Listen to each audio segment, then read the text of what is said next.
तेरे कवन कवन गुण कह कह गावां। तू साहिब गुणी निधाना। तुमरी महिमा बरन न साकूं। तू ठाकुर ऊंच भगवाना। जन को प्रभ संगे असने।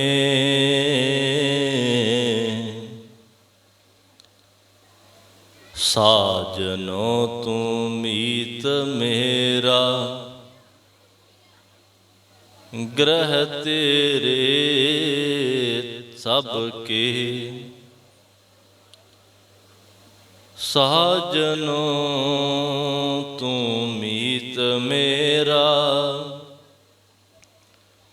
ग्रह तेरे सबके। मान मांगो तान मांगो।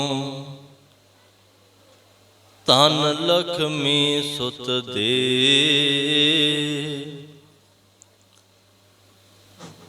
मुकत जुगत भुगत पूरन। परमानंद परम निधान। पै पाए भगत निहाल नानक। सदा सदा कुर्बान। जुगो जुग अटल। चवर छत्र तख्त दे मालक। हाजरा हजूर सर्ब कला भरपूर। बाणी के बोहित शब्द गुरु साहिब श्री गुरु ग्रंथ साहिब सच्चे पातशाह जियां दी पावन पवित्र निगी गोद अंदर बैठ करके दर कर दे प्रीतवान सरदार सुंदर सिंह जी, सरदार साहब सिंह जी, समुचा परिवार जिन्हों ने कि परसों रोज तो सतगुरां दे चरण गृह विखे पवा करके श्री अखंड पाठ साहिब प्रारंभ कराए सन। उपरंत मेरे बड़े सत्कारयोग भाई साहब भाई कश्मीर सिंह जी हजूरी कीर्तनी जथा दरबार श्री पौंटा साहिब तिन्हां ने आप जी नूं रस भीनी आवाज़ दे अंदर गुरबाणी कीर्तन श्रवण कराया है। शब्द पढ़िया जा रहा सी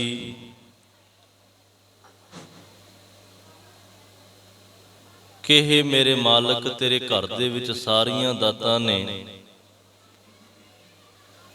तू जिन्हां दे उत्ते टुटदा है उन्हां नूं इह दातां दिंदा है। जो मांगै ठाकुर अपने ते सोई सोई देवै। नानक दास मुख ते जो बोलै इहां उहां सच होवे। आओ गुरु कोल बैठ करके विचार कर सकीए कि सतगुरु साहिब जी तेरे दर तो केड़ियां केड़ियां दातां मिलदियां ने। असी भी झोली अड करके गुरु तो वो दातां अपनी झोली दे विच पवा लईए। किवें ये दातां प्राप्त होंदियां ने। सतगुरु साहब किरपा करन आप मेहरामत करके रहिंदे समय दे विच विचार करवा लैण। कोई रसना बांझी ना रवे। फतेह प्रवान करो। आखो जी वाहिगुरु जी का खालसा वाहिगुरु जी की फतेह। बाहर मेरिया मातावां भैणां बैठियां ने। उन्हां दी आवाज़ कन्नां तक नहीं पहुंची। जदों गुरु दी गोद विच बैठीए ते उदों गुरु दी गल सुणीए तां ही गुरु कोल बैठण दा लाभ है। ਇੱਕ ਵਾਰ ਫੇਰ ਕੋਈ ਰਸਨਾ ਵਾਂਝੀ ਨਾ ਰਵੇ, ਫਤਿਹ ਪ੍ਰਵਾਨ ਕਰੋ। ਆਖੋ ਜੀ ਵਾਹਿਗੁਰੂ ਜੀ ਕਾ ਖਾਲਸਾ, ਵਾਹਿਗੁਰੂ ਜੀ ਕੀ ਫਤਿਹ। ਜਦੋਂ ਗੁਰੂ ਨਾਨਕ ਦੇ ਘਰ ਦੀਆਂ ਦਾਤਾਂ ਦੀ ਗੱਲ ਹੁੰਦੀ ਹੈ ਤੇ ਸਤਿਗੁਰੂ ਸਾਹਿਬ ਜੀ ਤੇ ਇੱਥੋਂ ਤੱਕ ਬਖਸ਼ਿਸ਼ ਕਰਦੇ ਨੇ, ਕਹਿਣ ਲੱਗੇ ਵੀ ਦਾਤਾਂ ਇਤਨੀਆਂ ਨੇ ਮਾਲਕ ਦੇ ਘਰ ਦੇ ਵਿੱਚ ਕਿ ਬੰਦਾ ਲੈਣ ਵਾਲਾ ਤੇ ਥੱਕ ਸਕਦਾ ਪਰ ਉਹ ਦੇਣ ਵਾਲਾ ਥੱਕਦਾ ਨਹੀਂ। ਤੁਸੀਂ ਕਹੋਗੇ ਬਈ ਕਿਹੜੀਆਂ ਦਾਤਾਂ ਨੇ ਜਿਹੜੀਆਂ ਲੈ ਕਰਕੇ ਮਨੁੱਖ ਥੱਕ ਜਾਂਦਾ ਹੈ ਪਰ ਰੱਬ ਦਿੰਦਾ ਨਹੀਂ ਥੱਕਦਾ? ਕਿਉਂਕਿ ਗੁਰਬਾਣੀ ਦਾ ਕੱਲਾ ਕੱਲਾ ਬੋਲ ਬੜੀ ਤਵੱਜੋ ਮੰਗਦਾ ਹੈ। ਜਦੋਂ ਅਸੀਂ ਇਹ ਬਾਣੀ ਜੋ ਜੀਓ ਜਾਣੈ ਨਿਮਖ ਮਾਹੇ ਨਿਸਤਾਰਾ ਜਿੰਦ ਕਰਕੇ ਜਾਣਾਂਗੇ ਫੇਰ ਸਮਝ ਆਵੇਗੀ। ਆਪ ਜੀ ਜਪਜੀ ਸਾਹਿਬ ਬਾਣੀ ਦੇ ਅੰਦਰ ਇਹ ਬੋਲ ਪੜ੍ਹਦੇ ਹੋ ਕਿ ਦੇਂਦਾ ਦੇ ਲੈਂਦੇ ਥਕ ਪਾਹੇ ਜੁਗਾ ਜੁਗੰਤਰ ਖਾਹੀ ਖਾਹੇ। ਜੁਗਾਂ ਜੁਗਾਂਤਰਾਂ ਤੱਕ ਮਨੁੱਖ ਖਾਂਦਾ ਜਾ ਰਿਹਾ ਪਰ ਇਹ ਦਾਤਾਂ ਮੁੱਕਦੀਆਂ ਨਹੀਂ। ਕਿਉਂਕਿ ਪਰਮਾਤਮਾ ਨੇ ਜਿਹੜੀ ਚੀਜ਼ ਪੈਦਾ ਕੀਤੀ ਹੈ, ਜਿਹੜੀ ਦਾਤ ਪੈਦਾ ਕੀਤੀ ਹੈ, ਉਹ ਗਿਣਤੀ ਮਿਣਤੀ ਕਰਕੇ ਨਹੀਂ ਪੈਦਾ ਕੀਤੀ। ਜਿਹੜੀ ਦਾਤ ਪਰਮਾਤਮਾ ਨੇ ਪੈਦਾ ਕੀਤੀ ਹੈ ਉਹ ਨਾਪ ਤੋਲ ਕਰਕੇ ਨਹੀਂ ਪੈਦਾ ਕੀਤੀ, ਸਗੋਂ ਉਸ ਚੀਜ਼ ਦਾ ਭੰਡਾਰਾ ਹੀ ਇਤਨਾ ਵੱਡਾ ਦਿੱਤਾ ਹੈ ਕਿ ਉਹ ਦਾਤ ਜਿਹੜੀ ਹੈ ਉਹ ਮੁੱਕਦੀ ਹੀ ਨਹੀਂ। ਹਾਂ, ਮਨੁੱਖ ਜਦੋਂ ਉਹਦੀਆਂ ਦਾਤਾਂ ਦੀ ਗਲਤ ਵਰਤੋਂ ਕਰਦਾ, ਦੁਰਵਰਤੋਂ ਕਰਦਾ ਤੇ ਉਹ ਦਾਤਾਂ ਇਹਦੇ ਵਰਤਣ ਯੋਗ ਨਹੀਂ ਰਹਿ ਜਾਂਦੀਆਂ, ਫਿਰ ਇਹ ਮਨੁੱਖ ਪਛਤਾਉਂਦਾ ਹੈ। ਤੁਹਾਡਾ ਇਸ਼ਾਰਾ ਮੈਂ ਪਰਮਾਤਮਾ ਵੱਲੋਂ ਦਿੱਤੀਆਂ ਹੋਈਆਂ ਉਹ ਦਾਤਾਂ ਵੱਲ ਕਰਵਾ ਰਿਹਾ ਕਿ ਜਿਨ੍ਹਾਂ ਦੀ ਸੰਸਾਰ ਦੇ ਵਿੱਚ ਕੋਈ ਕੀਮਤ ਨਹੀਂ ਹੈ, ਪਰ ਰੱਬ ਨੇ ਸਾਨੂੰ ਉਹ ਬਿਲਕੁਲ ਫ੍ਰੀ ਆਫ ਕੋਸਟ ਦਿੱਤੀਆਂ ਨੇ। ਦੇਖੋ, 5 ਤੱਤਾਂ ਦੇ ਵਿੱਚੋਂ ਇਹ ਸਰੀਰ ਬਣਦਾ ਹੈ।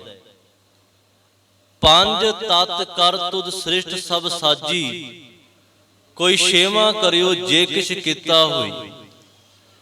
5 ਤੱਤ ਕਰਕੇ ਪਰਮਾਤਮਾ ਨੇ ਸ੍ਰਿਸ਼ਟੀ ਪੈਦਾ ਕੀਤੀ ਹੈ।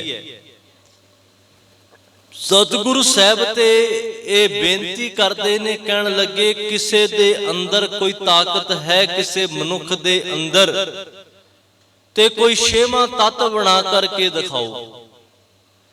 ਪਰਮਾਤਮਾ ਨੇ ਜਿਹੜੇ ਇਹ 5 ਤੱਤ ਪੈਦਾ ਕੀਤੇ ਨੇ, ਇਹ ਨੈਚੁਰਲ ਰਿਸੋਰਸ ਪੈਦਾ ਕੀਤੇ ਨੇ, ਗੁਰੂ ਪਿਆਰ ਵਾਲੇ ਉਹਨਾਂ ਦੀ ਸੰਸਾਰ ਦੇ ਵਿੱਚ ਕੋਈ ਕੀਮਤ ਨਹੀਂ। ਹਵਾ ਦੀ ਕੋਈ ਕੀਮਤ ਨਹੀਂ ਹੈ। ਜਦੋਂ ਤੋਂ ਇਹ ਸੰਸਾਰ ਬਣਿਆ ਉਦੋਂ ਤੋਂ ਮਨੁੱਖ ਫ੍ਰੀ ਆਫ ਕੋਸਟ ਹਵਾ ਲੈ ਰਿਹਾ।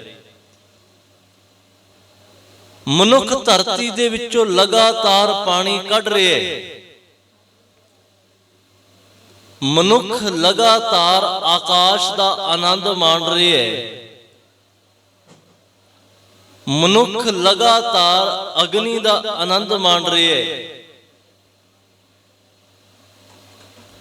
ਉਹ ਕਿਹੜੀ ਦਾਤ ਹੈ ਜਿਹੜੀ ਇਹ ਮਨੁੱਖ ਨਹੀਂ ਲੈ ਰਿਹਾ? ਹਰ ਇੱਕ ਚੀਜ਼ ਧਰਤੀ ਦੇ ਵਿੱਚੋਂ ਪੈਦਾ ਹੁੰਦੀ ਹੈ। ਇਹ ਧਰਤੀ ਦੇ ਵਿੱਚੋਂ ਵੀ ਇਹ ਆਨੰਦ ਮਾਣ ਰਹੇ ਹੈ। ਪਰ ਜਿਵੇਂ ਜਿਵੇਂ ਸਾਇੰਸ ਨੇ ਤਰੱਕੀ ਕੀਤੀ ਤੇ ਉਹਨੇ ਇਹਨਾਂ ਤੱਤਾਂ ਨੂੰ ਹੀ ਜਿਹੜਾ ਉਹ ਦੂਸ਼ਿਤ ਕਰਨਾ ਸ਼ੁਰੂ ਕਰ ਦਿੱਤਾ। ਪਾਣੀ ਦੀ ਕੋਈ ਕਮੀ ਨਹੀਂ ਹੈ, ਪਰ ਪਾਣੀ ਅਸੀਂ ਖੁਦ ਦੂਸ਼ਿਤ ਕਰ ਲਿਆ। ਤਾਂ ਕਰਕੇ ਜਿਹੜੀ ਹੈ ਉਹ ਪਾਣੀ ਦੀ ਘਾਟ ਮਹਿਸੂਸ ਹੋਣ ਲੱਗੀ ਹੈ। ਹਵਾ ਅਸੀਂ ਖੁਦ ਦੂਸ਼ਿਤ ਕੀਤੀ ਹੈ। ਸਤਿਗੁਰੂ ਸਾਹਿਬ ਤੇ ਸਮਝਾ ਰਹੇ ਨੇ, ਕਹਿਣ ਲੱਗੇ ਪ੍ਰਮਾਤਮਾ ਦੀਆਂ ਦਾਤਾਂ ਹੀ ਇਹੋ ਜੀਆਂ ਨੇ ਕਿ ਉਹ ਕਦੇ ਮੁੱਕਣ ਵਾਲੀਆਂ ਨਹੀਂ, ਪਰ ਮਨੁੱਖ ਨੇ ਉਹਨਾਂ ਨੂੰ ਦੂਸ਼ਿਤ ਕਰਕੇ ਉਹ ਵਰਤਣ ਯੋਗ ਨਹੀਂ ਰਹਿ ਗਈਆਂ। ਤਾਂ ਕਰਕੇ ਮਨੁੱਖ ਅੱਜ ਦੁਖੀ ਹੈ। ਦੇਂਦਾ ਦੇ ਲੈਂਦੇ ਥਕ ਪਾਹੇ, ਜੁਗਾ ਜੁਗੰਤਰ ਖਾਹੀ ਖਾਹੇ, ਹੁਕਮੀ ਹੁਕਮ ਚਲਾਏ ਰਾਹ, ਨਾਨਕ ਵਿਗਸੈ ਬੇਪਰਵਾਹ। ਮੇਰਾ ਮਾਲਕ ਇਹ ਸਾਰੀਆਂ ਚੀਜ਼ਾਂ ਨੂੰ ਬਣਾ ਕਰਕੇ, ਇਸ ਸੰਸਾਰ ਨੂੰ ਬਣਾ ਕਰਕੇ ਆਪ ਵੇਖ ਰਿਹਾ ਹੈ। ਆਮ ਕਰਕੇ ਮਨੁੱਖ ਦੀ ਜ਼ਿੰਦਗੀ ਦੇ ਵਿੱਚ ਦੁੱਖ ਆਉਂਦੇ ਨੇ, ਕਿਉਂਕਿ ਦੁੱਖ ਸੁੱਖ ਦੋਏ ਕਰ ਕੱਪੜੇ ਪਹਿਰੇ ਜਾਏ ਮਨੁੱਖ। ਸਤਿਗੁਰੂ ਸਾਹਿਬ ਜੀ ਦੁੱਖ ਦਾ ਵੀ ਕਾਰਨ ਦੱਸਦੇ ਨੇ ਕਿ ਨਾਮ ਵਿਸਾਰ ਕਰੇ ਰਸ ਭੋਗ, ਤਾਂ ਤਨ ਉੱਠ ਖਲੋਏ ਰੋਗ। ਜਦੋਂ ਪ੍ਰਮਾਤਮਾ ਦੇ ਨਾਮ ਨੂੰ ਵਿਸਾਰ ਕਰਕੇ ਇਹ ਕੇਵਲ ਤੇ ਕੇਵਲ ਰਸ ਭੋਗਣ ਲੱਗ ਜਾਂਦਾ ਹੈ, ਤਾਂ ਇਹਦੀ ਜ਼ਿੰਦਗੀ ਦੇ ਵਿੱਚ ਜਿਹੜੇ ਨੇ ਉਹ ਦੁੱਖ ਆਉਂਦੇ ਨੇ। ਹੁਣ ਜਿੱਥੋਂ ਮਨੁੱਖ ਦੇ ਰੋਗ ਪੈਦਾ ਹੋਏ ਨੇ, ਇਲਾਜ ਵੀ ਜਿਹੜਾ ਸਤਿਗੁਰੂ ਸਾਹਿਬ ਜੀ ਉੱਥੇ ਹੀ ਦੱਸਦੇ ਨੇ ਕਿ ਜੋ ਬ੍ਰਹਮੰਡੇ ਸੋਈ ਪਿੰਡੈ, ਜੋ ਖੋਜੈ ਸੋ ਪਾਵੈ, ਪੀਪਾ ਪ੍ਰਣਵੈ ਪਰਮ ਤਤ ਹੈ, ਸਤਿਗੁਰ ਹੋਏ ਲਖਾਵੇ। ਕਹਿਣ ਲੱਗੇ ਜੋ ਇਸ ਤੇਰੇ ਪਿੰਡ ਦੇ ਵਿੱਚ ਸਰੀਰ ਵਿੱਚ ਹੈ, ਉਹੀ ਸਭ ਕੁਝ ਬ੍ਰਹਮੰਡ ਦੇ ਵਿੱਚ ਹੈ। ਬਸ ਲੋੜ ਹੈ ਉਸ ਨੂੰ ਖੋਜਣ ਦੀ। ਬੰਦੇ ਖੋਜ ਦਿਲ ਹਰ ਰੋਜ਼, ਨਾ ਫਿਰ ਪਰੇਸ਼ਾਨੀ ਮਾਹੇ। ਇਹ ਜੋ ਦੁਨੀਆ ਸ਼ਹਿਰ ਮੇਲਾ ਦਸਤਗੀਰੀ ਨਾਹੇ। ਇਹ ਜਿਹੜੀ ਦੁਨੀਆ ਹੈ ਨਾ, ਇਹ ਸ਼ਹਿਰ ਹੈ, ਇਹ ਸੰਸਾਰ ਦਾ ਮੇਲਾ ਹੈ। ਕਹਿਣ ਲੱਗੇ ਇਹ ਸਦਾ ਰਹਿਣ ਵਾਲਾ ਨਹੀਂ ਹੈ। ਹੁਣ ਮਨੁੱਖ ਨੇ ਜਿਉਂਦਿਆਂ ਜੀ ਕੀ ਕਰਨਾ ਹੈ, ਧਿਆਨ ਦਿਓ। ਸ਼ਬਦ ਪੜਿਆ ਜਾ ਰਿਹਾ ਸੀ, ਮੈਂ ਉਸੇ ਟੇਕ ਦੇ ਉੱਤੇ ਰਹਿਣਾ। ਹੁਣ ਅਸੀਂ ਵੀ ਗੁਰੂ ਕੋਲੋਂ ਦਾਤਾਂ ਮੰਗਦੇ ਹਾਂ, ਪਰ ਦਾਤਾਂ ਮੰਗ ਕਰਕੇ ਜੇ ਮਨੁੱਖ ਉਹਨਾਂ ਨੂੰ ਭੁਲਾ ਦੇਵੇ, ਕੇਵਲ ਤੇ ਕੇਵਲ ਦਾਤ ਪਿਆਰੀ ਵਿਸਰਿਆ ਦਾਤਾਰਾ। ਦਾਤ ਤੇ ਮਨੁੱਖ ਨੂੰ ਚੰਗੀ ਲੱਗਦੀ ਹੈ, ਧਿਆਨ ਦਿਓ, ਦਾਤਾਰ ਚੰਗਾ ਨਹੀਂ ਲੱਗਦਾ। ਦਾਤ ਤੇ ਚੰਗੀ ਲੱਗਦੀ ਹੈ, ਦਾਤਾਰ ਚੰਗਾ ਨਹੀਂ ਲੱਗਦਾ। ਐਗਜ਼ਾਮਪਲ ਦੇਵਾਂ ਕਿ ਜਿਵੇਂ ਕੋਈ ਮਨੁੱਖ ਰੁੱਖ ਦੀ ਛਾਂ ਤੇ ਚਾਹੁੰਦਾ ਹੈ, ਮਨੁੱਖ ਰੁੱਖ ਦੇ ਫਲ ਤੇ ਚਾਹੁੰਦਾ ਹੈ, ਮਨੁੱਖ ਉਸ ਰੁੱਖ ਦੀਆਂ ਪੱਤੀਆਂ ਵੀ ਚਾਹੁੰਦਾ ਹੈ, ਲੱਕੜ ਵੀ ਚਾਹੁੰਦਾ ਹੈ, ਘਰ ਦਾ ਫਰਨੀਚਰ ਬਣਾਉਣ ਵਾਸਤੇ ਸਭ ਕੁਝ ਚਾਹੀਦਾ ਹੈ ਇਹਨੂੰ, ਪਰ ਉਹ ਰੁੱਖ ਨਹੀਂ ਲਗਾਉਣਾ ਚਾਹੁੰਦਾ। ਮਨੁੱਖ ਰੁੱਖ ਨਹੀਂ ਲਾਣਾ ਚਾਹੁੰਦਾ, ਕੇਵਲ ਤੇ ਕੇਵਲ ਉਹ ਰੁੱਖ ਤੋਂ ਮਿਲੀਆਂ ਹੋਈਆਂ ਚੀਜ਼ਾਂ ਚਾਹੁੰਦਾ ਹੈ। ਇਸੇ ਤਰੀਕੇ ਦੇ ਨਾਲ ਪਿਆਰਿਓ, ਮਨੁੱਖ ਰੱਬ ਦੇ ਕੋਲੋਂ ਦਾਤਾਂ ਤੇ ਚਾਹੁੰਦਾ ਹੈ, ਪਰ ਉਸ ਦਾਤਾਂ ਦੇਣ ਵਾਲੇ ਦਾਤੇ ਨੂੰ ਨਹੀਂ ਚਾਹੁੰਦਾ। ਜਿਸ ਦਿਨ ਅਸੀਂ ਉਸ ਦਾਤਾਂ ਦੇਣ ਵਾਲੇ ਦਾਤੇ ਦੇ ਨਾਲ ਵੀ ਪਿਆਰ ਕਰਾਂਗੇ, ਫਿਰ ਸਾਡੀ ਜ਼ਿੰਦਗੀ ਦੇ ਵਿੱਚ ਪਰੇਸ਼ਾਨੀ ਨਹੀਂ ਹੋਵੇਗੀ। ਸਤਿਗੁਰੂ ਸਾਹਿਬ ਜੀ ਬਾਣੀ ਵਿੱਚ ਸਮਝਾਉਂਦੇ ਨੇ, ਕਹਿਣ ਲੱਗੇ ਆਪਣੇ ਆਪ ਨੂੰ ਖੋਜੇਗਾ, ਹਰ ਇੱਕ ਤੈਨੂੰ ਦਾਤ ਪ੍ਰਾਪਤ ਹੋਵੇਗੀ। ਪਰ ਜੇ ਕੱਲਾ ਤੂੰ ਮੈਟੀਰੀਅਲਿਸਟਿਕ ਹੋ ਗਿਆ, ਕੇਵਲ ਤੇ ਕੇਵਲ ਪਦਾਰਥਵਾਦੀ ਹੋ ਗਿਆ, ਕਹਿਣ ਲੱਗੇ ਦਾਤਾਂ ਤੇ ਮਿਲ ਜਾਣਗੀਆਂ, ਪਰ ਫਿਰ ਉਹ ਦਾਤਾ ਨਹੀਂ ਮਿਲੇਗਾ। ਤੇ ਦਾਤੇ ਤੋਂ ਬਿਨਾ ਦਾਤਾਂ ਦਾ ਕੋਈ ਬਹੁਤਾ ਮੁੱਲ ਨਹੀਂ ਹੁੰਦਾ। ਉਹ ਹੁਣ ਹਨ ਤੇ ਥੋੜੇ ਸਮੇਂ ਦੇ ਵਿੱਚ ਨਾਸ਼ ਹੋ ਜਾਣਗੀਆਂ। ਹੁਣ ਥੋੜੇ ਸਮੇਂ ਵਾਸਤੇ ਸੁੱਖ ਮਿਲੇਗਾ, ਥੋੜੇ ਬਾਅਦ ਫਿਰ ਦੁੱਖ ਆ ਜਾਏਗਾ। ਪਰ ਜਦੋਂ ਦਾਤਾ ਹਿਰਦੇ ਦੇ ਵਿੱਚ ਹੋਵੇਗਾ ਨਾ, ਫਿਰ ਪਿਆਰਿਓ ਜ਼ਿੰਦਗੀ ਦੇ ਵਿੱਚ ਕਦੇ ਦੁੱਖ ਨਹੀਂ ਵਿਆਪੇਗਾ। ਉਹਨੂੰ ਸਮਝ ਆ ਜਾਂਦਾ ਹੈ ਕਿ ਦੱਦਾ ਦਾਤਾ ਏਕ ਹੈ, ਸਭ ਕੋ ਦੇਵਨਹਾਰ। ਦੇਂਦੇ ਟੋਟ ਨ ਆਵਈ, ਅਗਨਤ ਭਰੇ ਭੰਡਾਰ। ਕਿ ਮੇਰੇ ਮਾਲਕ ਦੇ ਘਰ ਭੰਡਾਰੇ ਬਹੁਤ ਭਰੇ ਹੋਏ ਨੇ, ਉੱਥੇ ਕਿਸੇ ਚੀਜ਼ ਦੀ ਕੋਈ ਕਮੀ ਨਹੀਂ ਆਉਂਦੀ। ਸਾਚੇ ਸਾਹਿਬਾ ਕਿਆ ਨਹੀਂ ਘਰ ਤੇਰੇ, ਘਰ ਤਾਂ ਤੇਰਾ ਸਭ ਕੁਝ ਹੈ, ਜਿਸ ਦੇ ਸੋ ਪਾਵੇ। ਜਿਹਨੂੰ ਤੂੰ ਦਿੰਦਾ ਹੈ ਉਹ ਹੀ ਅਸਲ ਵਿੱਚ ਪ੍ਰਾਪਤ ਕਰਦਾ ਹੈ। ਹਰ ਇੱਕ ਮਨੁੱਖ ਜ਼ਿੰਦਗੀ ਦੇ ਵਿੱਚ ਸੁੱਖ ਚਾਹੁੰਦਾ ਹੈ, ਪਰ ਸੁੱਖ ਨਿਧਾਨ ਪਰਮਾਤਮਾ ਨੂੰ ਚੇਤੇ ਨਹੀਂ ਕਰਦਾ। ਹੁਣ ਸਤਿਗੁਰੂ ਸਾਹਿਬ ਜੀ, ਧੰਨ ਗੁਰੂ ਅਰਜਨ ਦੇਵ ਸੱਚੇ ਪਾਤਸ਼ਾਹ ਜੀ ਸਾਨੂੰ ਸਮਝਾਉਂਦੇ ਨੇ। ਕਹਿਣ ਲੱਗੇ ਤੂੰ ਵੀ ਗੁਰੂ ਦੇ ਕੋਲੋਂ ਦਾਤਾ ਮੰਗ, ਕੋਈ ਕਮੀ ਨਹੀਂ ਹੈ ਇੱਥੇ। ਮੈਂ ਵੀ ਮੰਗਦਾ। ਸਤਿਗੁਰੂ ਸਾਹਿਬ ਕਹਿਣ ਲੱਗੇ ਮਾਨ ਮੰਗੋ ਤਾਨ ਮੰਗੋ, ਧਨ ਲਖਮੀ ਸੁਤ ਦੇ। ਮੈਂ ਵੀ ਮੰਗਦਾ ਹਾਂ, ਮਾਣ ਵੀ ਮੰਗਦਾ ਹਾਂ, ਮੇਰੀ ਸੰਸਾਰ ਦੇ ਵਿੱਚ ਪ੍ਰਤਿਸ਼ਠਾ ਹੋਵੇ, ਲੋਕਾਂ ਦੇ ਵਿੱਚ ਮੇਰਾ ਜਸ ਹੋਵੇ। ਮੈਂ ਤਾਣ ਵੀ ਮੰਗਦਾ, ਸਰੀਰਕ ਤਾਕਤ ਵੀ ਮੰਗਦਾ ਹਾਂ, ਮੈਂ ਧਨ ਦੌਲਤ ਵੀ ਮੰਗਦਾ ਹਾਂ, ਮੈਂ ਸੁੱਤ ਪੁੱਤਰ ਵੀ ਮੰਗਦਾ ਹਾਂ। ਪਰ ਮੈਂ ਮੰਗਦਾ ਕਦੋਂ ਆ? ਜਦੋਂ ਮੈਂ ਉਹਨੂੰ ਆਪਣਾ ਬਣਾ ਲਿਆ। ਪਹਿਲੀਆਂ ਪੰਕਤੀਆਂ ਵੱਲ ਤਵੱਜੋ ਦਿਓ। ਕਹਿ ਲੱਗੇ ਜਨ ਕੋ ਪ੍ਰਭ ਸੰਗੇ ਅਸਨੇ, ਜਨ ਕੋ ਮੈਨੂੰ ਪ੍ਰਭ ਸੰਗੇ ਅਸਨੇ। ਮੇਰਾ ਹੁਣ ਪਰਮਾਤਮਾ ਦੇ ਨਾਲ ਸਨੇਹ ਪੈਦਾ ਹੋ ਗਿਆ, ਪਿਆਰ ਪੈਦਾ ਹੋ ਗਿਆ।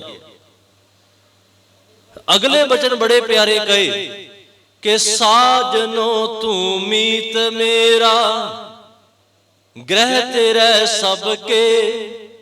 हे मेरे सज्जन, तू मेरा मित्र है, तू मेरा प्यारा है। देखो गुरु नूं किते अपना मित्र बना करके ते वेखिए। गुरु हर एक दात दिंदा है। थोड़े दिन पहला आप जी ने बैसाखी दा पुरब मनाया है।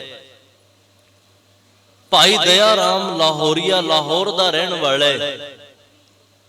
ਉਹ ਧਰਤੀ ਜਿੱਥੇ ਕਦੇ ਧੰਨ ਗੁਰੂ ਨਾਨਕ ਦੇਵ ਸੱਚੇ ਪਾਤਸ਼ਾਹ ਜੀ ਗਏ ਤੇ ਵੇਖਿਆ ਕਿ ਸਵੇਰੇ ਬੜੀਆਂ ਚੀਖਾਂ ਵੱਜ ਰਹੀਆਂ ਨੇ, ਬੜਾ ਆਵਾਜ਼ਾਂ ਆ ਰਹੀਆਂ ਨੇ। ਪੁੱਛਿਆ ਇਹ ਕੀ ਹੋ ਰਿਹਾ ਹੈ? ਉਹ ਕਹਿਣ ਲੱਗੇ ਪਸ਼ੂ ਕੱਟੇ ਜਾ ਰਹੇ ਨੇ, ਬੜੀ ਕਤਲੋ ਗਾਰਤ ਹੋ ਰਹੀ ਹੈ।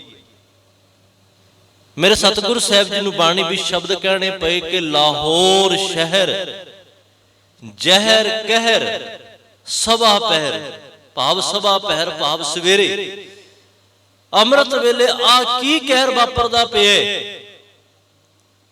ਸਤਿਗੁਰੂ ਸਾਹਿਬ ਜੀ ਦੇ ਉਹ ਬੋਲ ਲਾਹੌਰ ਵਾਸੀਆਂ ਦੇ ਕੰਨਾਂ ਦੇ ਵਿੱਚ ਪਏ। ਤੋਬਾ ਕੀਤੀ ਕੁਕਰਮਾਂ ਤੋਂ। ਕਦੇ ਸਮਾਂ ਆਇਆ ਧੰਨ ਗੁਰੂ ਅਮਰਦਾਸ ਸਾਹਿਬ ਜੀ ਦਾ, ਉਹੀ ਲਾਹੌਰ ਸ਼ਹਿਰ ਦੇ ਬਾਰੇ ਫਿਰ ਸਤਿਗੁਰੂ ਸਾਹਿਬ ਬਾਣੀ ਵਿੱਚ ਕਹਿੰਦੇ ਨੇ ਕਿ ਲਾਹੌਰ ਸ਼ਹਿਰ ਸਭਾ ਪਹਿਰ, ਅੰਮ੍ਰਿਤ ਸਰ ਸਿਫਤੀ ਦਾ ਘਰ। ਕਹਿਣ ਲੱਗੇ ਜਿਸ ਲਾਹੌਰ ਦੇ ਵਿੱਚ ਕਤਲੋ ਗਾਰਤ ਹੁੰਦੀ ਸੀ, ਅੱਜ ਕਹਿਣ ਲੱਗੇ ਉਹ ਲਾਹੌਰ ਸ਼ਹਿਰ ਅੰਮ੍ਰਿਤ ਸਰ ਬਣ ਗਿਆ, ਭਾਵ ਅੰਮ੍ਰਿਤ ਸਰੋਵਰ ਬਣ ਗਿਆ। ਤੇ ਕਹਿਣ ਲੱਗੇ ਉਹ ਸਿਫਤੀ ਦਾ ਘਰ ਬਣ ਗਿਆ। ਹਰ ਇੱਕ ਬੰਦਾ ਪਰਮਾਤਮਾ ਦੀ ਸਿਫਤ ਕਰਦਾ। ਉਸੇ ਲਾਹੌਰ ਦੀ ਧਰਤੀ ਤੋਂ ਆਇਆ ਭਾਈ ਦਇਆ ਰਾਮ। ਧੰਨ ਗੁਰੂ ਗੋਬਿੰਦ ਸਿੰਘ ਸੱਚੇ ਪਾਤਸ਼ਾਹ ਜੀ, ਹਜੇ ਸਿੰਘ ਨਾਮ ਨਾਲ ਨਹੀਂ ਲੱਗਿਆ, ਗੋਬਿੰਦ ਰਾਏ ਨੇ। ਪਰ ਉਸ ਤੋਂ ਪਹਿਲਾਂ ਵੀ ਦਇਆ ਰਾਮ ਜੀ ਨੇ ਭੰਗਾਣੀ ਸਾਹਿਬ ਦੇ ਜੰਗ ਦੇ ਵਿੱਚ ਜਦੋਂ ਪਹਿਲਾ ਜੰਗ ਸਿੱਖ ਧਰਮ ਦਾ ਹੋਇਆ, ਭਾਈ ਦਇਆ ਰਾਮ ਜੀ ਨੇ ਤਲਵਾਰ ਦੇ ਜੋਹਰ ਭੰਗਾਣੀ ਸਾਹਿਬ ਦੇ ਜੰਗ ਦੇ ਅੰਦਰ ਵੀ ਦਿਖਾਏ। ਇਵਨ ਕਿ ਉਹ ਮੁਖੀ ਕਮਾਂਡਰ ਬਣ ਕਰਕੇ ਉਸ ਸਮੇਂ ਕਲਗੀਧਰ ਸੱਚੇ ਪਾਤਸ਼ਾਹ ਜੀ ਦੇ ਹੁਕਮ ਨੂੰ ਵਜਾਰੇ। ਹੁਣ ਜਦੋਂ 1699 ਦਾ ਸਮਾਂ ਆਇਆ, ਸਤਿਗੁਰ ਸੱਚੇ ਪਾਤਸ਼ਾਹ ਜੀ ਨੇ ਸਾਰੇ ਪਾਸੇ ਸੁਨੇਹੇ ਭੇਜੇ ਕਿ ਇੱਕ ਵੱਡਾ ਇਕੱਠ ਕੀਤਾ ਜਾਏ, ਸੰਗਤਾਂ ਆਉਣ। ਜਦੋਂ ਸੰਗਤਾਂ ਸ਼੍ਰੀ ਅਨੰਦਪੁਰ ਸਾਹਿਬ ਦੀ ਧਰਤੀ ਦੇ ਉੱਤੇ ਇਕੱਤਰ ਹੋਈਆਂ, ਮੇਰੇ ਸਤਿਗੁਰ ਸਾਹਿਬ ਸੱਚੇ ਪਾਤਸ਼ਾਹ ਜੀ ਮਿਆਨ ਦੇ ਵਿੱਚੋਂ ਸ਼ਮਸ਼ੀਰ ਕੱਢ ਕਰਕੇ ਸੰਗਤ ਦੇ ਸਨਮੁਖ ਹੋਏ ਤੇ ਆਵਾਜ਼ ਦਿੱਤੀ, ਕਹਿਣ ਲੱਗੇ ਕਿ ਮੇਰੀ ਇਹ ਸ਼ਮਸ਼ੀਰ ਖੂਨ ਦੀ ਪਿਆਸੀ ਹੈ, ਕੋਈ ਆਵੇ ਤੇ ਆਪਣਾ ਸਿਰ ਭੇਟ ਕਰੇ। ਧਿਆਨ ਦਿਓ, ਇਹ ਤਲਵਾਰ ਅੱਜ ਜਿਹੜਾ ਉਹ ਖੂਨ ਮੰਗਦੀ ਪਈ ਹੈ। ਕਈ ਲੋਕਾਂ ਦੇ ਅੰਦਰ ਸ਼ੰਕਾ ਵੀ ਪੈਦਾ ਹੋਇਆ, ਪਰ ਬੜੇ ਸਿੱਧਕੀ ਸਿੱਖ ਵੀ ਸੰਗਤ ਦੇ ਵਿੱਚ ਹਨ, ਜਿਨ੍ਹਾਂ ਦੇ ਵਿੱਚੋਂ ਭਾਈ ਦਇਆ ਰਾਮ ਉੱਠੇ। ਕਿਸੇ ਕਵੀ ਦੇ ਬੜੇ ਸੋਹਣੇ ਬੋਲ ਨੇ, ਉਹ ਕਹਿਣ ਲੱਗੇ, ਦਇਆ ਰਾਮ ਲਾਹੌਰੀਆ ਗਲ ਪੱਲਾ ਪਾ ਕੇ ਸਾਹਮਣੇ ਆ ਹਜੂਰ ਦੇ ਖੜਾ ਸੀਸ ਨਵਾ ਕੇ, ਕਹਿੰਦਾ ਦਾਸ ਹਾਂ ਆਪ ਦਾ ਵੇਖੋ ਅਜਮਾ ਕੇ, ਵਾਰ ਕਰੋ ਤਲਵਾਰ ਦਾ ਰਹਿਮਤ ਵਿੱਚ ਆ ਕੇ। ਹੈ ਸਤਿਗੁਰ ਸਾਹਿਬ, ਜਿਸ ਦਿਨ ਦਾ ਤੁਹਾਡੀ ਸ਼ਰਨ ਦੇ ਵਿੱਚ ਆਇਆ ਹਾਂ, ਮੈਨੂੰ ਹਰ ਇੱਕ ਦਾਤ ਜਿਹੜੀ ਆ ਉਹ ਪ੍ਰਾਪਤ ਹੋਈ। ਇਤਨਾ ਸਮਾਂ ਨਹੀਂ ਜੇ ਕੱਲੀ ਭਾਈ ਦਇਆ ਰਾਮ ਜੀ ਦੀ ਵਿਚਾਰ ਕਰਨੇ ਹੋਵੇ, ਭਾਈ ਦਇਆ ਸਿੰਘ ਜੀ ਦੇ ਤੇ ਬੜਾ ਲੰਮਾ ਇਤਿਹਾਸ ਹੈ ਭਾਈ ਦਇਆ ਸਿੰਘ ਜੀ ਦਾ ਗੁਰੂ ਸਾਹਿਬ ਜੀ ਦੇ ਨਾਲ। ਇਹਨਾਂ ਦਾ ਪਿੱਛੇ ਪਰਿਵਾਰ ਜਿਹੜਾ ਧੰਨ ਗੁਰੂ ਅਮਰਦਾਸ ਸਾਹਿਬ ਸੱਚੇ ਪਾਤਸ਼ਾਹ ਜੀ ਦੇ ਅਨੰਨ ਸਿੱਖ ਹੋਏ ਨੇ, ਭਾਈ ਪਰਮਹੰਸ ਜੀ, ਜਿਨ੍ਹਾਂ ਦੇ ਕਹਿਣ ਦੇ ਉੱਤੇ ਗੋਬਿੰਦਵਾਲ ਸਾਹਿਬ ਦੀ ਧਰਤੀ ਦੇ ਉੱਤੇ ਵਿਸਾਖੀ ਦਾ ਪੁਰਬ ਜਿਹੜਾ ਉਹ ਇਕੱਠ ਹੋਣਾ ਸ਼ੁਰੂ ਹੋਇਆ। ਇਹਨਾਂ ਦੇ ਪਰਿਵਾਰ ਦੇ ਵਿੱਚੋਂ ਅੱਗੇ ਆ ਕਰਕੇ ਇਹ ਭਾਈ ਦਇਆ ਰਾਮ ਜੀ ਨੇ ਲਾਹੌਰ ਨਿਵਾਸੀ ਗੁਰੂ ਦੇ ਨਾਲ ਪਿਆਰ ਕਰਦੇ ਨੇ ਤੇ ਪਿਆਰ ਦੇ ਵਿੱਚ ਆ ਕਰਕੇ ਉਹ ਸ਼ਬਦਾਂ ਦੇ ਉੱਤੇ ਪਹਿਰਾ ਦੇ ਰਹੇ ਨੇ, ਜਿਹੜੇ ਸ਼ਬਦ ਗੁਰੂ ਨਾਨਕ ਸਾਹਿਬ ਜੀ ਨੇ ਕਹੇ ਸੀ ਕਿ ਜੋ ਤੋ ਪ੍ਰੇਮ ਖੇਲਣ ਕਾ ਚਾਓ, ਸਿਰ ਤਰ ਤਲੀ ਗਲੀ ਮੇਰੀ ਆਓ, ਇਤ ਮਾਰਗ ਪਹਿਰ ਧਰੀਜੈ, ਸਿਰ ਦੀਜੈ ਕਾਣ ਨਾ ਕੀਜੈ। ਜੇ ਕਿਤੇ ਗੁਰੂ ਸੀਸ ਵੀ ਮੰਗ ਲਏ ਤੇ ਕਹਿਣ ਲੱਗੇ ਮੈਂ ਕਾਣ ਨਹੀਂ ਕਰਾਂਗਾ, ਕਿਉਂਕਿ ਦੁਨੀਆ ਦੇ ਵਿੱਚ ਬੜੇ ਤਰੀਕਿਆਂ ਦੀਆਂ ਖੇਡਾਂ ਖੇਡੀਆਂ ਜਾਂਦੀਆਂ ਨੇ। ਹਰ ਇੱਕ ਖੇਡ ਦੇ ਕੋਈ ਨਾ ਕੋਈ ਰੂਲ ਹੁੰਦੇ ਨੇ, ਕੋਈ ਨਾ ਕੋਈ ਨਿਯਮ ਹੁੰਦੇ ਨੇ। ਜਦੋਂ ਉਹ ਖੇਡ ਉਹਨਾਂ ਰੂਲਾਂ ਤੋਂ ਬਾਹਰ ਹੁੰਦੀ ਹੈ ਤੇ ਫਿਰ ਉਹਦੇ ਵਿੱਚ ਫਾਉਲ ਕਰਾਰ ਦੇ ਦਿੱਤਾ ਜਾਂਦਾ ਹੈ। ਖੇਡ ਦੇ ਕੁਝ ਨਿਯਮ ਨੇ। ਹੁਣ ਸਤਿਗੁਰੂ ਸਾਹਿਬ ਜੀ ਜਿਹੜੀ ਪ੍ਰੇਮ ਦੀ ਖੇਡ ਖੇਡਣ ਦੀ ਗੱਲ ਕਰ ਰਹੇ ਨਾ, ਉਹਦਾ ਵੀ ਇੱਕ ਨੇਮ ਹੈ। ਉਹਦਾ ਨੇਮ ਇਹ ਹੈ ਕਿ ਪ੍ਰੇਮ ਦੀ ਖੇਡ ਦੇ ਵਿੱਚ ਜੇ ਸਿਰ ਵੀ ਦੇਣਾ ਪਵੇ ਤੇ ਸਿੱਖ ਜਿਹੜਾ ਉਹ ਪਿੱਛੇ ਨਹੀਂ ਹਟਦਾ। ਸਤਿਗੁਰੂ ਸਾਹਿਬ ਜੀ ਨੇ ਕਿਹਾ, ਕਹਿਣ ਲੱਗੇ ਜੋ ਤੋ ਪ੍ਰੇਮ ਖੇਲਣ ਕਾ ਚਾਓ, ਜਿਨ੍ਹਾਂ ਨੂੰ ਪ੍ਰੇਮ ਖੇਡਣ ਦਾ ਚਾਹ ਹੈ, ਸਿਰ ਤਰ ਤਲੀ ਗਲੀ ਮੇਰੀ ਆਓ, ਇਤ ਮਾਰਗ ਪੈਰ ਧਰੀਜੈ, ਸਿਰ ਦੀਜੈ ਕਾਣ ਨਾ ਕੀਜੈ। ਤੇ ਅੱਜ ਦਇਆ ਰਾਮ ਜੀ ਗਲ ਦੇ ਵਿੱਚ ਪੱਲਾ ਪਾ ਕੇ ਕਹਿੰਦੇ ਨੇ, ਪਾਤਸ਼ਾਹ ਜੀ ਮੈਂ ਤੁਹਾਡਾ ਦਾਸ ਹਾਂ, ਵੇਖੋ ਅਜਮਾ ਕੇ, ਵਾਰ ਕਰੋ ਤਲਵਾਰ ਦਾ ਰਹਿਮਤ ਵਿੱਚ ਆ ਕੇ।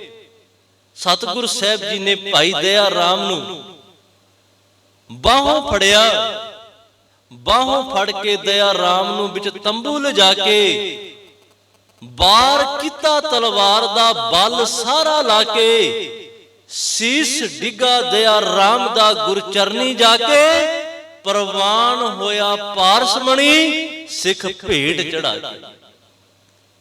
ਸਿੱਖ ਪ੍ਰਵਾਨ ਹੋ ਗਿਆ। ਧਿਆਨ ਦਿਓ, ਗੁਰੂ ਨੇ ਫੇਰ ਭਾਈ ਦਇਆ ਰਾਮ ਨੂੰ ਨਵਾਂ ਜੀਵਨ ਦਿੱਤਾ। ਪਹਿਲਾ ਜੀਵਨ ਖਤਮ, ਕਿਉਂਕਿ ਮਨੁੱਖ ਵੀ ਜਦੋਂ ਗੁਰੂ ਕੋਲ ਆਉਂਦਾ ਹੈ ਨਾ, ਅਸੀਂ ਕਈ ਵਾਰ ਕਹਿੰਦੇ ਕਿ ਜਦੋਂ ਕੋਈ ਬੰਦਾ ਸਿੱਧੇ ਰਸਤੇ ਚੱਲ ਪਵੇ, ਗੁਰੂ ਵਾਲਾ ਬਣ ਜਾਏ, ਤੇ ਫਿਰ ਅਸੀਂ ਕਹਿੰਦੇ ਆ ਵੀ ਸਾਰੀ ਜ਼ਿੰਦਗੀ ਤੇ ਬੜੇ ਪੁੱਠੇ ਕੰਮ ਕਰਦਾ ਰਿਹਾ, ਹੁਣ ਆਪਣੇ ਆਪ ਨੂੰ ਬੜਾ ਭਗਤ ਦੱਸਦਾ ਹੈ। ਇੱਕ ਸਾਡੇ ਸਮਾਜ ਦੇ ਵਿੱਚ ਅਖਾਣ ਪ੍ਰਚਲਿਤ ਹੋ ਗਿਆ, ਤੁਸੀਂ ਸਾਰੇ ਬੋਲਦੇ ਹੁੰਦੇ ਹੋ ਕਿ 900 ਚੂਹਾ ਖਾ ਕੇ ਬਿੱਲੀ ਹੱਜ ਨੂੰ ਚੱਲੀ। ਨਹੀਂ ਪਿਆਰਿਓ, ਗੁਰੂ ਨਾਨਕ ਦਾ ਘਰ ਐਸਾ ਨਹੀਂ। ਇੱਥੇ ਤੇ ਜਦੋਂ ਵੀ ਤੁਹਾਡੇ ਮਨ ਦੇ ਵਿੱਚ ਇਹ ਸੰਕਲਪ ਪੈਦਾ ਹੋ ਜਾਏ ਵੀ ਅੱਜ ਤੋਂ ਬਾਅਦ ਮੈਂ ਆਪਣੇ ਬੁਰੇ ਕਰਮਾਂ ਤੋਂ ਤੋਬਾ ਕਰਦਾ, ਤੇ ਗੁਰੂ ਸਾਹਿਬ ਜੀ ਕਿਰਪਾ ਕਰੋ, ਮੈਨੂੰ ਨਵਾਂ ਜੀਵਨ ਬਖਸ਼ਿਸ਼ ਕਰੋ, ਤੇ ਮੇਰੇ ਗੁਰਦੇਵ ਕਹਿੰਦੇ ਨੇ ਅੱਜ ਤੋਂ ਬਾਅਦ ਕਰਮ ਨਾਸ਼, ਕੁਲ ਨਾਸ਼, ਤੇਰੇ ਕੀਤੇ ਹੋਏ ਸਾਰੇ ਪਾਪਾਂ ਦੇ ਉੱਤੇ ਪਰਦਾ ਪੈ ਗਿਆ, ਕਿਉਂਕਿ ਮੇਰਾ ਗੁਰੂ ਪਿਤਾ ਐਸਾ ਹੈ, ਜੈਸੇ ਬਾਲਕ ਭਾਏ ਸੁਭਾਏ, ਲੱਖ ਅਪਰਾਧ ਕਮਾਵੇ, ਕਰ ਉਪਦੇਸ਼ ਝਿੜਕੇ ਬਹੁ ਭਾਂਤੀ, ਬਹੁੜ ਪਿਤਾ ਗਲ ਲਾਵੇ, ਪਿਛਲੇ ਔਗਣ ਬਖਸ਼ ਲਏ। ਉਹ ਸਾਰੇ ਪਿਛਲੇ ਔਗਣਾਂ ਨੂੰ ਬਖਸ਼ ਲੈਂਦਾ, ਪਿਛਲੇ ਔਗਣ ਬਖਸ਼ ਲਏ, ਪ੍ਰਭ ਆਗੇ ਮਾਰਗ ਪਾਵੇ। ਗੁਰੂ ਕਦੇ ਵੀ ਪਿਛਲੇ ਔਗਣ ਨਹੀਂ ਚਿਤਾਰਦਾ, ਗੁਰੂ ਤੇ ਸਗੋਂ ਪਿਆਰ ਕਰਕੇ ਗਲਵਕੜੀ ਦੇ ਨਾਲ ਲੈ ਲੈਂਦਾ, ਕਹਿਣ ਲੱਗੇ ਅੱਜ ਤੋਂ ਬਾਅਦ ਤੂੰ ਮੇਰਾ ਪੁੱਤਰ ਬਣ ਗਿਆ, ਤੂੰ ਕਰਮਾਂ ਤੋਂ ਤੋਬਾ ਕਰ ਲਈ, ਤੂੰ ਹੁਣ ਭੈੜੇ ਕਰਮ ਨਹੀਂ ਕਰੇਗਾ। ਮੈਂ ਇਤਿਹਾਸ ਦੇ ਵਿੱਚੋਂ 2-3 ਕੁ ਆਪ ਜੀ ਨੂੰ ਘਟਨਾਵਾਂ ਸਾਂਝੀਆਂ ਕਰਾਣੀਆਂ ਨੇ, ਧਿਆਨ ਦਿਓ। ਸੱਜਣ ਠੱਗ, ਲੋਕ ਕਹਿੰਦੇ ਸੀ ਵੀ ਭਾਈ ਸੱਜਣ ਠੱਗੀਆਂ ਕਰਦਾ, ਰਾਹਗੀਰਾਂ ਨੂੰ ਲੁੱਟ ਲੈਂਦਾ। ਜਿਸ ਦਿਨ ਗੁਰੂ ਨਾਨਕ ਸਾਹਿਬ ਜੀ ਦੀ ਸ਼ਰਨ ਪ੍ਰਾਪਤ ਹੋਈ, ਸਤਿਗੁਰੂ ਸਾਹਿਬ ਨੇ ਇਹ ਨਹੀਂ ਕਿਹਾ ਵੀ ਸੱਜਣ ਬੜਾ ਲੰਮਾ ਸਮਾਂ ਹੋ ਗਿਆ ਠੱਗੀਆਂ ਕਰਦੇ ਆ, ਇਤਨਾ ਹੀ ਸਮਾਂ ਤੈਨੂੰ ਆਪਣੇ ਪਾਪਾਂ ਦਾ ਪਛਤਾਤਾਪ ਕਰਨਾ ਪਵੇਗਾ ਤਾਂ ਤੂੰ ਗੁਰੂ ਨਾਨਕ ਦਾ ਹੋ ਸਕਦਾ। ਨਹੀਂ, ਇੱਕ ਵਾਰ ਸੱਜਣ ਨੇ ਕਿਹਾ ਪਾਤਸ਼ਾਹ ਅੱਜ ਤੋਂ ਬਾਅਦ ਕੋਈ ਕਰਮ ਨਹੀਂ ਕਰਾਂਗਾ, ਮੇਰੇ ਗੁਰਦੇਵ ਨੇ ਉਦੋਂ ਹੀ ਗਲਵਕੜੀ ਦੇ ਵਿੱਚ ਲੈ ਲਿਆ, ਭਾਈ ਸੱਜਣ ਬਣ ਗਿਆ। ਸਤਿਗੁਰੂ ਸਾਹਿਬ ਜੀ ਨੇ ਬਲੀ ਕੰਧਾਰੀ ਹੰਕਾਰੀ ਸੀ, ਮੇਰੇ ਗੁਰਦੇਵ ਨੇ ਉਹਦਾ ਹੰਕਾਰ ਤੋੜਿਆ, ਛਿਨ ਦੇ ਵਿੱਚ ਗਲ ਦੇ ਨਾਲ ਲਾ ਲਿਆ। ਭੂਮੀਆਂ ਚੋਰ ਚੋਰੀ ਕਰਦਾ ਹੈ, ਸਤਿਗੁਰੂ ਸਾਹਿਬ ਜੀ ਨੇ ਉਪਦੇਸ਼ ਦਿੱਤਾ, ਚੋਰੀ ਤੋਂ ਤੋਬਾ ਕੀਤੀ, ਮੇਰੇ ਗੁਰਦੇਵ ਨੇ ਉਦੋਂ ਹੀ ਗਲਵਕੜੀ ਦੇ ਨਾਲ ਲਾ ਲਿਆ, ਕਹਿਣ ਲੱਗੇ ਹੁਣ ਤੋਂ ਤੂੰ ਮੇਰਾ। ਕੋਡਾ ਰਾਖਸ਼ ਮੰਨਿਆ ਜਾਂਦਾ ਸੀ ਵੀ ਲੋਕਾਂ ਦਾ ਰੱਤ ਪੀਂਦਾ ਹੈ, ਲੋਕਾਂ ਨੂੰ ਮਾਰ ਮਾਰ ਕੇ ਖਾਂਦਾ ਪਿਆ। ਸਤਿਗੁਰੂ ਸਾਹਿਬ ਜੀ ਨੇ ਉਸ ਕੋਡੇ ਨੂੰ ਗਲਵਕੜੀ ਦੇ ਨਾਲ ਲਾਇਆ, ਕਹਿਣ ਲੱਗੇ ਅੱਜ ਤੋਂ ਬਾਅਦ ਇਹ ਕੋਡਾ ਰਾਖਸ਼ ਨਹੀਂ, ਇਹ ਤੇ ਸਾਧ ਬਣ ਗਏ। ਜੈਸੇ ਬਾਲਕ ਭਾਏ ਸੁਭਾਏ, ਲੱਖ ਅਪਰਾਧ ਕਮਾਵੇ, ਕਰ ਉਪਦੇਸ਼ ਝਿੜਕੇ ਬੋ ਭਾਂਤੀ, ਬਹੁੜ ਪਿਤਾ ਗਲ ਲਾਵੇ। ਗੁਰੂ ਪਿਆਰ ਵਾਲਿਓ, ਜਦੋਂ ਅਸੀਂ ਨਵੇਂ ਚੰਗੇ ਜੀਵਨ ਦੀ ਆਸ ਕਰਦੇ ਹਾਂ, ਗੁਰੂ ਕੋਲ ਅਰਦਾਸ ਕਰੀਏ, ਜਦੋਂ ਅੰਮ੍ਰਿਤ ਦੀ ਦਾਤ ਦਿੰਦੇ ਨੇ ਪੰਜ ਪਿਆਰੇ, ਉਦੋਂ ਇਹ ਕਿਹਾ ਜਾਂਦਾ ਅੱਜ ਤੋਂ ਬਾਅਦ ਤੇਰਾ ਕਰਮ ਨਾਸ਼, ਅੱਜ ਤੋਂ ਬਾਅਦ ਤੇਰੀ ਕੁਲ ਨਾਸ਼। ਸਤਿਗੁਰੂ ਸਾਹਿਬ ਜੀ ਨੇ ਸਾਨੂੰ ਉਚੇਰੇ ਪਦ ਵੱਲ ਲਿਜਾਇਆ। ਮੈਂ ਇਸ ਪੰਥ ਨੂੰ ਉੱਚਿਆਂ ਕਰਨਾ ਚਾਹੁੰਦਾ, ਤੇ ਸਤਿਗੁਰੂ ਸਾਹਿਬ ਜੀ ਨੇ ਤੇ ਇਤਨਾ ਪਿਆਰ ਕੀਤਾ ਖਾਲਸੇ ਨੂੰ, ਕਹਿਣ ਲੱਗੇ ਜੇ ਮੇਰਾ ਦੀਦਾਰ ਕਰਨਾ ਤੇ ਖਾਲਸੇ ਦੇ ਵਿੱਚੋਂ ਕਰਿਓ। ਖਾਲਸਾ ਮੇਰੋ ਰੂਪ ਹੈ ਖਾਸ, ਖਾਲਸੇ ਮੈਂ ਹੂੰ ਕਰੋ ਨਿਵਾਸ। ਕਹਿਣ ਲੱਗੇ ਮੇਰਾ ਨਿਵਾਸਾ ਖਾਲਸੇ ਦੇ ਵਿੱਚ ਹੈ, ਪਰ ਖਾਲਸੇ ਦੇ ਕੁਝ ਚਿੰਨ੍ਹ ਨੇ ਵੀ ਕਿਵੇਂ ਖਾਲਸਾ ਬਣਿਆ ਜਾਣਾ। ਗੁਰੂ ਕਹਿਣ ਲੱਗੇ ਮੈਂ ਸਭ ਕੁਝ ਦੇਵਾਂਗਾ ਆਪਣੇ ਖਾਲਸੇ ਨੂੰ। ਜਬ ਲਗ ਖਾਲਸਾ ਰਹਿ ਨਿਆਰਾ, ਤਬ ਲਗ ਤੇਜ ਦਿਓ ਮੈਂ ਸਾਰਾ। ਕਿਉਂਕਿ ਦਾਤਾਂ ਦੀ ਗੱਲ ਕਰ ਰਹੇ ਆ ਨਾ, ਗੁਰੂ ਸਮਝਾਉਂਦੇ ਨੇ ਹਰ ਇੱਕ ਦਾਤ ਮਿਲੇਗੀ। ਜਬ ਲਗ ਖਾਲਸਾ ਰਹਿ ਨਿਆਰਾ, ਤਬ ਲਗ ਤੇਜ ਦਿਓ ਮੈਂ ਸਾਰਾ। ਪਰ ਅਗਲੀ ਗੱਲ ਇਹ ਵੀ ਕਹੀ, ਜਬ ਇਹ ਗਹਿ ਵਿਪਰਨ ਕੀ ਰੀਤ, ਮੈਂ ਨਾ ਕਰੋ ਇਨਕੀ ਪ੍ਰਤੀਤ। ਪਰ ਅਗਰ ਇਹ ਵਿਪਰ ਵਾਲੀ ਰੀਤ ਦੇ ਉੱਤੇ ਚੱਲਦਾ ਰਿਹਾ ਤੇ ਕਹਿਣ ਲੱਗੇ ਫਿਰ ਮੈਂ ਨਹੀਂ ਇਹਦੀ ਪ੍ਰਤੀਤ ਕਰਨੀ। ਜੇ ਤੂੰ ਗੁਰੂ ਦਾ ਹੋ ਕਰਕੇ ਰਹੇਗਾ ਤੇ ਗੁਰੂ ਸਭ ਕੁਝ ਦੇਵੇਗਾ। ਸਾਜਨੋ ਤੂੰ ਮੀਤ ਮੇਰਾ, ਗ੍ਰਹਿ ਤੇਰੇ ਸਭ ਕੇ, ਹਰ ਇੱਕ ਦਾਤ ਹੈ ਤੇਰੇ ਘਰ ਦੇ ਵਿੱਚ। ਗੁਰੂ ਕਿਹੜੀਆਂ ਦਾਤਾਂ ਦਿੰਦਾ ਧਿਆਨ ਦਿਓ। ਮੁਕਤ ਜੁਗਤ ਭੁਗਤ ਪੂਰਨ। ਪਦਾਰਥ ਤੇ ਕਿਤੋਂ ਵੀ ਮਿਲ ਸਕਦੇ ਨੇ, ਪਰ ਮੁਕਤੀ ਹਰ ਥਾਂ ਤੋਂ ਨਹੀਂ ਮਿਲਦੀ। ਇਤਿਹਾਸ ਦੇ ਵਿੱਚ ਇੱਕ ਘਟਨਾ ਆਉਂਦੀ ਹੈ। ਛੇਵੇਂ ਪਾਤਸ਼ਾਹ ਜੀ ਦਾ ਸਮਾਂ ਹੈ। ਸਮੇਂ ਦਾ ਬਾਦਸ਼ਾਹ ਜਹਾਂਗੀਰ ਇੱਕ ਤੰਬੂ ਦੇ ਵਿੱਚ ਚਲਾ ਗਿਆ। ਉਹ ਦੀਵਾਨ ਸਜਾ ਕਰਕੇ ਬੈਠਾ ਹੋਇਆ ਹੈ।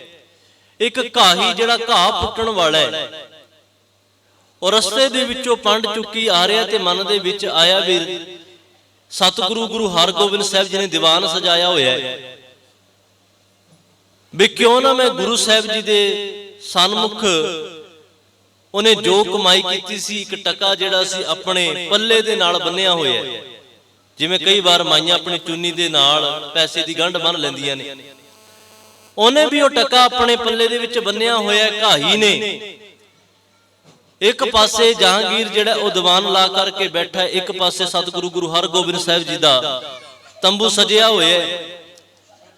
ਹੁਣ ਧਿਆਨ ਦਿਓ, ਉਹਨੂੰ ਘਾਹੀ ਨੂੰ ਪਤਾ ਨਹੀਂ ਸੀ, ਉਹਨੇ ਬਾਹਰ ਪੰਡ ਰੱਖੀ ਤੇ ਉਹ ਟਕਾ ਲੈ ਕਰਕੇ ਉਹ ਚਲਾ ਗਿਆ।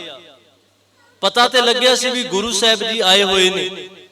ਜਦੋਂ ਅੰਦਰ ਗਿਆ, ਉਹਨੇ ਜਾ ਕਰਕੇ ਟਕਾ ਰੱਖਿਆ ਤੇ ਉਹ ਹੱਥ ਜੋੜ ਕਰਕੇ ਕਹਿਣ ਲੱਗਾ ਵੀ ਕਿਰਪਾ ਕਰੋ ਸੱਚੇ ਪਾਤਸ਼ਾਹ ਜੀ, ਮੈਨੂੰ ਮੁਕਤੀ ਦੀ ਦਾਤ ਬਖਸ਼ੋ। ਧਿਆਨ ਦਿਓ, ਥੋੜੀ ਜਿਹੀ ਕਾਗਰਤਾ ਬਖਸ਼ੋ। ਕਹਿਣ ਲੱਗੇ ਮੈਨੂੰ ਮੁਕਤੀ ਦੀ ਦਾਤ ਦਿਓ। ਹੁਣ ਜਹਾਂਗੀਰ ਸਮਝ ਗਿਆ, ਕਹਿਣ ਲੱਗੇ ਵੀ ਇਹ ਜਿਹੜੀ ਦਾਤ ਮੰਗਦਾ ਇਹ ਦਾਤ ਮੇਰੇ ਕੋਲ ਤੇ ਹੈ ਨਹੀਂ। ਇੰਜ ਲੱਗਦਾ ਵੀ ਸ਼ਾਇਦ ਇਹ ਗਲਤ ਐਡਰੈਸ ਦੇ ਉੱਤੇ ਆ ਗਿਆ, ਗਲਤ ਥਾਂ ਦੇ ਵਿੱਚ ਆ ਗਿਆ, ਇਹ ਗੁਰੂ ਦਾ ਸਿੱਖ ਹੋਵੇਗਾ। ਹੁਣ ਸਮੇਂ ਦਾ ਬਾਦਸ਼ਾਹ ਕਹਿੰਦਾ ਹੈ ਉਸ ਘਾਹੀ ਨੂੰ ਜਿਹੜਾ ਘਾਹ ਪੁੱਟਣ ਵਾਲਾ ਰਸਤੇ ਦੇ ਵਿੱਚੋਂ ਘਾਹ ਖੋਦਦਾ ਹੈ, ਉਹ ਕਹਿਣ ਲੱਗਾ ਮੁਕਤੀ ਤੇ ਨਹੀਂ ਮਿਲਣੀ, ਤੂੰ ਜਿਹੜੀ ਦਾਤ ਚਾਹੁੰਦਾ ਕਿਉਂਕਿ ਤੂੰ ਮੈਨੂੰ ਮੱਥਾ ਟੇਕਿਆ ਟਕਾ ਰੱਖ ਕਰਕੇ। ਕਹਿਣ ਲੱਗੇ ਤੈਨੂੰ ਪਦਾਰਥ ਜਿਹੜੀ ਚੀਜ਼ ਦੀ ਲੋੜ ਹੈ ਮੈਂ ਦੇਵਾਂਗਾ। ਕਹਿਣ ਲੱਗੇ ਦੱਸ ਕਿਹੜੀ ਚੀਜ਼ ਚਾਹੁੰਦਾ ਹੈ? ਧਨ ਚਾਹੁੰਦਾ ਹੈ ਧਨ ਮਿਲੇਗਾ, ਪਦਾਰਥ ਚਾਹੁੰਦਾ ਹੈ ਪਦਾਰਥ ਮਿਲੇਗੇ, ਤੇਰੇ ਨਾਮ ਜ਼ਮੀਨ ਤੱਕ ਕਰਾ ਦੇਵਾਂਗਾ। ਉਹਨੇ ਟਕਾ ਚੁੱਕ ਲਿਆ ਘਾਹੀ ਨੇ, ਜਿਹੜਾ ਅੱਗੇ ਰੱਖਿਆ ਸੀ ਮੱਥਾ ਟੇਕ ਕਰਕੇ। ਉਹਨੇ ਉਹ ਚੁੱਕ ਲਿਆ ਤੇ ਚੁੱਕ ਕਰਕੇ ਗੱਲ ਕਹਿੰਦਾ ਹੈ, ਕਹਿਣ ਲੱਗੇ ਇਹ ਟਕਾ ਜਿਹੜਾ ਸੀ ਤੇਰੇ ਦਰਬਾਰ ਵਾਸਤੇ ਨਹੀਂ ਸੀ ਆਇਆ, ਮੈਨੂੰ ਪਤਾ ਲੱਗ ਗਿਆ ਕਿ ਮੇਰਾ ਗੁਰੂ ਇਹ ਨਹੀਂ ਹੋ ਸਕਦਾ, ਕਿਉਂਕਿ ਜੇ ਮੇਰਾ ਗੁਰੂ ਹੁੰਦਾ ਤੇ ਉਹਨੇ ਤੇ ਅੱਗੇ ਆ ਕਰਕੇ ਮੇਰੀ ਭੇਟਾ ਸਵੀਕਾਰ ਕਰ ਲੈਣੀ ਸੀ। ਭਾਈ ਗੁਰਦਾਸ ਜੀ ਬੜੇ ਪਿਆਰੇ ਬੋਲ ਕਹਿੰਦੇ ਨੇ ਕਿ ਚਰਨ ਸ਼ਰਨ ਗੁਰ ਏਕ ਪੈਂਡਾ, ਜਾਏ ਚਲ ਸਤਿਗੁਰ ਕੋਟ ਪੈਂਡਾ, ਆਗੇ ਹੋਏ ਲੇਤ ਹੈ ਭਾਵਨੀ ਭਗਤ ਪਾਏ ਕੋਡੀ, ਅਗਰ ਭਾਗ ਰੱਖੇ ਤਾਹੇ ਗੁਰ ਸਰਬ ਨਿਧਾਨ ਦਾਨ ਦੇਤ ਹੈ। ਮੇਰਾ ਗੁਰੂ ਸਾਰੀਆਂ ਦਾਤਾਂ ਦਿੰਦਾ ਹੈ। ਉਹ ਟਕਾ ਚੁੱਕ ਲਿਆ। ਸਮੇਂ ਦਾ ਬਾਦਸ਼ਾਹ ਮਿਹਨਤ ਕਰਦਾ ਹੈ, ਕਹਿਣ ਲੱਗੇ ਟਕਾ ਰਹਿਣ ਦੇ, ਹਰ ਇੱਕ ਦਾਤ ਮਿਲੇਗੀ। ਉਹ ਕਹਿੰਦਾ ਮੈਨੂੰ ਦਾਤਾਂ ਨਹੀਂ ਚਾਹੀਦੀਆਂ, ਮੈਨੂੰ ਤੇ ਗੁਰੂ ਕੋਲੋਂ ਮੁਕਤੀ ਚਾਹੀਦੀ ਹੈ। ਆਪਣਾ ਟਕਾ ਚੁੱਕ ਕਰਕੇ ਲੈ ਗਿਆ। ਜਦੋਂ ਸਤਿਗੁਰੂ ਸਾਹਿਬ ਜੀ ਦੇ ਤੰਬੂ ਦੇ ਬਾਹਰ ਉਹਨੇ ਆਪਣੀ ਪੰਡ ਰੱਖੀ, ਮੇਰੇ ਗੁਰਦੇਵ ਨੇ ਗਲਵਕੜੀ ਦੇ ਵਿੱਚ ਲਿਆ, ਉਸ ਘਾਹੀ ਨੂੰ ਬੜਾ ਪਿਆਰ ਦਿੱਤਾ।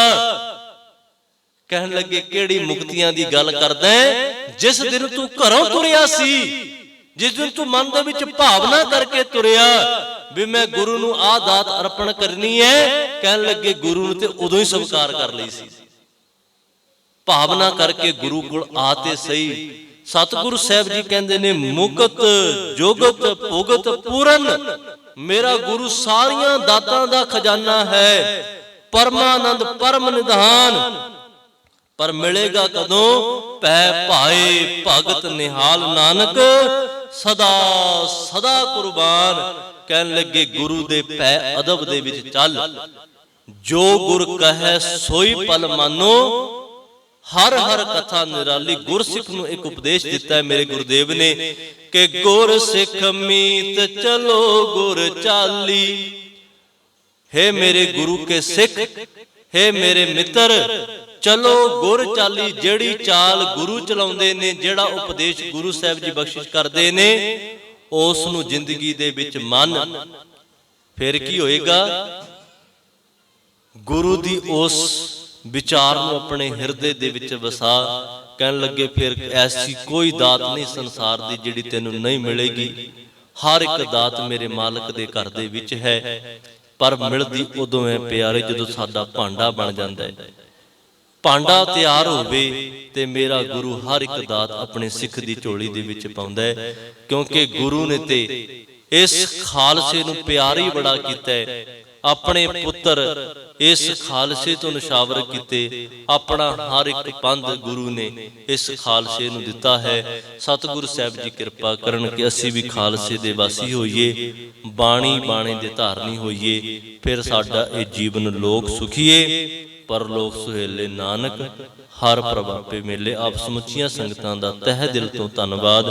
बड़े प्यार दे नाल बैठ करके आप जी ने गुरमत विचारां सरवण कीतियां ने।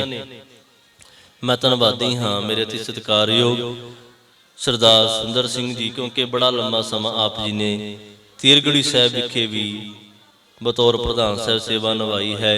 बड़ा प्यार उत्थे भी दिंदे सी। सरदार साहब सिंह जी परिवार का तह दिल तो धन्नवाद। आओ हुण आनंद साहब का पाठ होवेगा, उपरंत सतगुरु साहब के चरणों के विच अरदास बेनती। इत्थे ही समुची समाप्ति है। आप संगतां नूं एको ही बेनती करांगा कि प्यारिओ बाणी पढ़ो, अपने बच्चिआं नूं कोल बिठा करके ज़्यादा नहीं मूल मंत्र का पाठ करिया करो, जपजी साहब का पाठ करिया करो, तां ही असीं गुरु के सच्चे सिख अखवा सकते हाँ। दास दियां भुल्लां ना चितारदियां होइयां इत्थे ही खिमा बख्शिश करनी। करो किरपा फतेह प्रवान करो। आखो जी वाहिगुरू जी का खालसा वाहिगुरू जी की फतेह।